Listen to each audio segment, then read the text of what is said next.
Hi everyone, thanks for tuning in. My name is Heather and I'm a volunteer here at Allaire Village. For the last year or so, my dad and I have been taking care of the 3 gardens that we have here on the property. So today I'm going to show you around the park and show you what we have planted in those gardens. It's a beautiful day here at Allaire Village. The first garden that you'll see as you enter the park is on your left, next to the Foremans Cottage. Okay, so here this is our first garden. This is the Foremans Cottage garden, and it is a medicinal herb garden. So all of these plants in here have a purpose in medicine, either to heal the sick or at least alleviate some of their symptoms.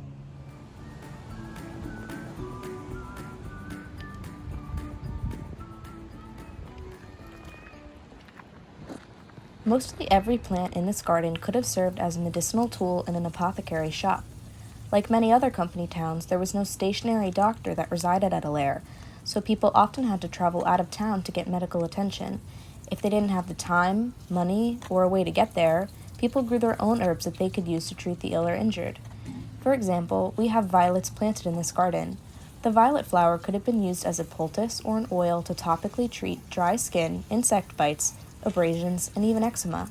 St. John's wort is said to have a calming effect on the nervous system, so it could be ingested in a tea or an oil to help soothe nerves. Lemon balm was used as far back as the Middle Ages to relieve stress, promote sleep, and improve appetite. We've also planted rosemary, phlox, lamb's ear, and sage. So this is our second garden. We call it the pumpkin garden pretty much just because we're growing pumpkins in it right now. As you can tell, this white sign has a larger variety of pumpkins, and the smaller ones down there are smaller pumpkins. But this is also the part of the park that has really lovely daffodils that are blooming in the springtime. So a lot of people come by to take pictures with them, stuff like that. So as we move into the summer and the fall months, hopefully we'll have some pumpkins growing a little bit bigger. You can see them, they're sprouting just a little bit right there. And you'll definitely have to come back and check it out.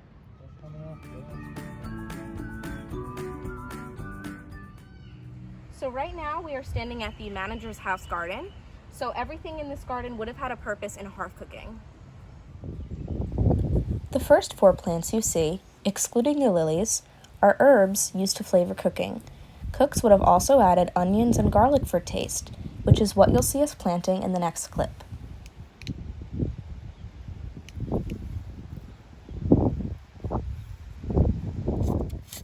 To have garlic plants, we start by digging a shallow hole.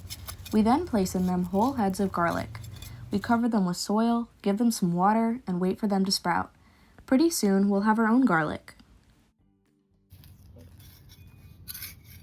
Then we have corn, which is an essential crop for this region. Then we have rhubarb, carrots, beets, potatoes, which are already starting to sprout, eggplant, okra, and finally radishes. Okay, so now I'm going to show you how we get water to water the plants. So all of the water that we get comes from this mill pond just because it's located centrally. But whenever we use the watering can, we have to make sure that we have a rope tied to it so that when we throw the watering can out into the pond, it doesn't stay with the fishes. We always want to try to get it into deeper water just so we can avoid some of the leaves on the edge right here.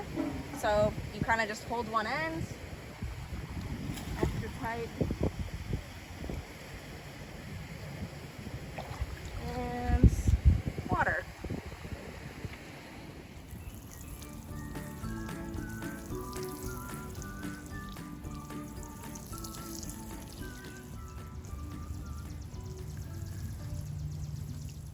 So we obviously have a lot of animals here at Allaire, and obviously they like to come and munch on some of our plants.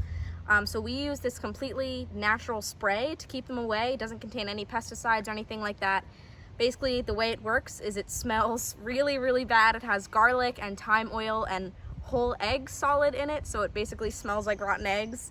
And humans can only smell it when it's wet, but animals are kind of just disgusted by the smell most of the time, so they don't try to eat it or anything like that. But if they did, it would be completely harmless to them. Okay, everyone, that's the end of our tour for today. Thank you so much for tuning in. We really appreciate it.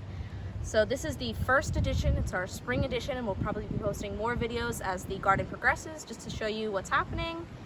But other than that, thank you again. Make sure to subscribe to the YouTube channel, and we'll see you soon.